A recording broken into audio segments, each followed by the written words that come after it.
Hello everyone, today we'll continue with third and fourth proof of this theorem, that is, let f of x and g of x be two functions such that limit x tends to a f of x is equal to L and limit x tends to a g of x is equal to M. Then limit x tends to a f of x into g of x is equal to L into M, limit x tends to a f of x by g of x is equal to L by M if M is not equal to 0. So in the last class, we saw the proofs of first and second one. Now we'll see the proofs of third and fourth one. Okay. So let us consider 0 is less than epsilon 1 is less than 1. So we know limit x tends to 0, f of x is equal to L. That implies what? For every, we are taking epsilon 1 here now, epsilon 1 greater than 0, there exists a delta 1 greater than 0 such that mod of f of x minus L is less than epsilon 1 for 0 less than mod of x minus a less than delta 1 is the condition. Yes, we will take this as equation 1 and we are considering another function g of x which is equal to m. The limit is equal to m when x tends to a. That implies for every epsilon 1 greater than 0 there exists a delta 2 greater than 0 such that mod of g of x minus m is less than epsilon 1 for the condition 0 less than mod of x minus a less than delta 2, which is equation 2. So from equation 1 and 2 we have taken delta 1 and delta 2. No, we are making it as delta, that is let delta is equal to minimum of delta 1 comma delta 2. So from equation 1 and 2 I can write mod of f of x minus L is less than epsilon 1 and mod of g of x minus m is less than epsilon 1. So I'll take this as equation 3 under the condition 0 less than mod of x minus a. Now we are taking the minimum of this to be delta. So we are replacing delta 1 and delta 2 with delta. Okay. Now consider mod of g of x is equal to mod of g of x. I'm adding and subtracting m here and I'm splitting the mod. So when I'm splitting the mod, I have to change the equality to less than or equal to. Now mod of g of x minus m I'm taking together plus mod m. I'm taking this as equation 4 where I'm changing g of x. We know mod of g of x minus m is what? Epsilon 1. We already took that, right? Plus mod of m for 0 less than x minus a, mod of x minus a less than delta. So now we know that we already considered 0 less than epsilon 1 less than 1, right? So that is 0 less than epsilon 1 less than 1. So here I can change this epsilon 1 to be 1, right? Since epsilon 1 is less than 1, so this number is less than epsilon 1. Epsilon 1 is less than 1. That means this number is obviously less than 1, right? So here I am replacing epsilon 1 with 1 plus mod m for this condition. Okay. Now consider mod of f x into g of x minus L into m. Okay. Here I am adding and subtracting L into g of x. Okay. I am writing minus L into g of x first because I want f of x minus L, which value, the value of this I know, right? That's why I'm taking minus L into g of x first. Okay. Here take g of x common outside. What is remaining? F of x minus L is remaining, right? Plus I'm taking L common outside. What is remaining? Here g of x is remaining minus m, right? Now splitting the mod, what will I get? I'll get mod of g of x into mod of f x minus L. What is mod of f x minus L? It was less than epsilon. So I'll write the inequality to be less than here. Since I'm splitting the mod, obviously this inequality will come, right? Then mod of g of x. What is mod of g of x? 1 plus mod m. We already found that, right? Plus mod L, as it is I'm writing. Mod of g of x minus m is again less than epsilon 1. I'm replacing that under the condition 0 less than mod of x minus a less than delta. This was using the condition using the equations 3 and 4. Okay. Yes, we found out already, right? Now less than 1 plus mod m plus mod L into epsilon 1. We are taking epsilon 1 common outside. Okay. Under this condition, I am choosing epsilon 1 to be epsilon divided by mod L plus mod m plus 1. Why am I taking this to be epsilon 1? Why are we choosing this?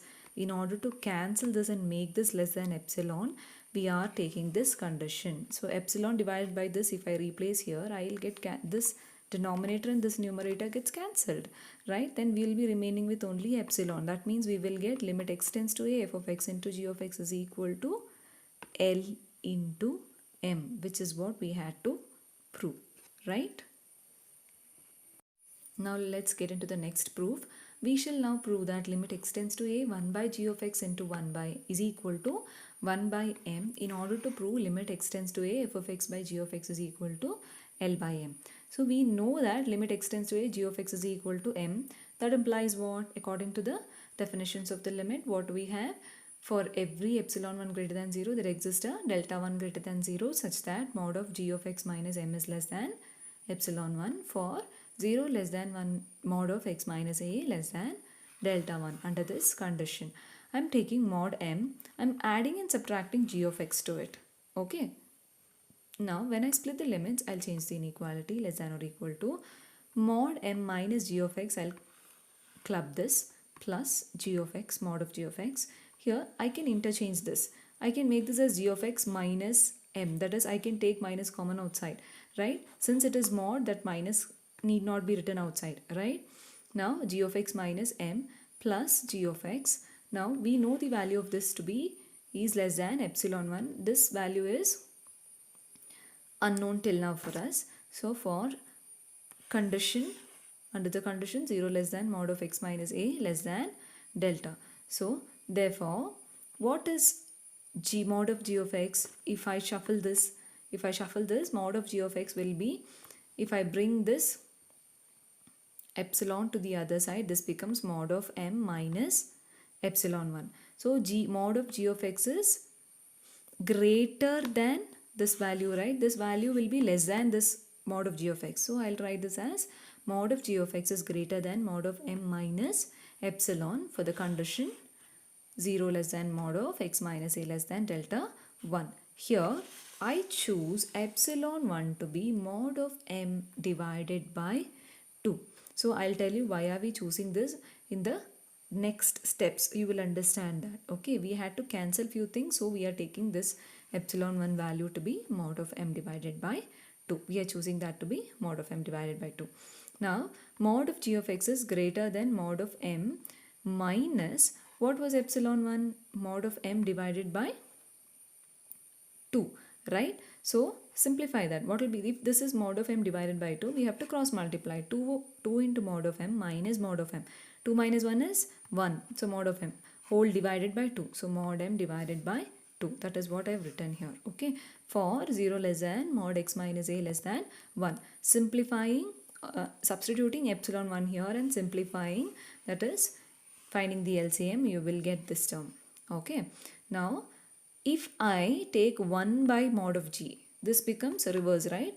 That is, it becomes reciprocal, 2 by mod of m, and the inequality changes from if it is greater than, it becomes less than.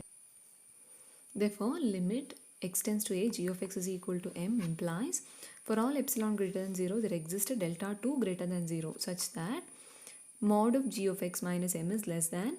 Now I am taking, instead of we took it as epsilon 1, we are taking epsilon. So I am taking this mod of m square by 2 along with epsilon, because in the next steps we want to cancel this along with some other values. So in order to do that, I'm adding or multiplying this mod m square by 2 along with epsilon. Okay, anyhow this quantity is less than epsilon. If I add any number to this epsilon again or multiply any number to this epsilon, this becomes a greater value. So this number will be less than epsilon. Epsilon will be less than this number, obviously, right? Because this is greater than epsilon. So we can say that obviously this number is less than epsilon into mod of m square by 2. It's like 0 less than 1. 1 is less than 2. So 0 is obviously less than 2, right? Under the condition 0 less than mod of x minus a less than delta 1. Now I'm taking delta to be the minimum of delta 1 and delta 2 and replacing the delta 1 and delta 2 with this, in this condition I'm replacing it with delta. Okay, so therefore 1 by mod of g of x is less than 2 by mod m for this condition where I'm taking this is less than delta and considering this as equation 1. Okay, now mod of g of x minus m is less than epsilon into mod of m square divided by 2. We know this, right? Both the conditions we have observed from the above conclusions, right? So I'm considering this as equation 1 and this as equation 2. Okay. Now let's consider mod of 1 by g of x minus 1 by m. Now cross multiply this. What will you get? M minus g of x whole divided by g of x into m, right? See, g of x, m minus g of x divided by m into g of x. I'm taking minus common here and writing this as g of x minus m. Since it is mod, I don't have to take that minus outside, right? Now divided by, I'm taking mod for this, or splitting the mod for this. This is mod m into mod of g of x. So now this is less than mod of g of x minus m is less than mod epsilon into mod of m square divided by 2. Yes, 1 by mod m, I'm retaining it like that. 1 by mod of g of x, we already know that it is 2 by mod of m, right? So now this becomes 1 by mod m into 2 by mod m into epsilon into mod m the whole square divided by 2. See, here I can cancel this 2 and 2. Mod m square cancels with this mod m square, right? So in order to do this cancelling, I had considered this along with the epsilon in the equation 2. Now less than epsilon. Now this becomes, all these things gets cancelled and becomes less than epsilon for the condition 0 less than mod of x minus a less than delta. We have the conclusion, limit x tends to a, 1 by g of x is equal to 1 by m. Limit x tends to a, f of x is equal to L. We know that, right? So if I can combine this and make it to be limit x tends to a, f of x by g of x is equal to L by m, which is what we had to prove. Thank you.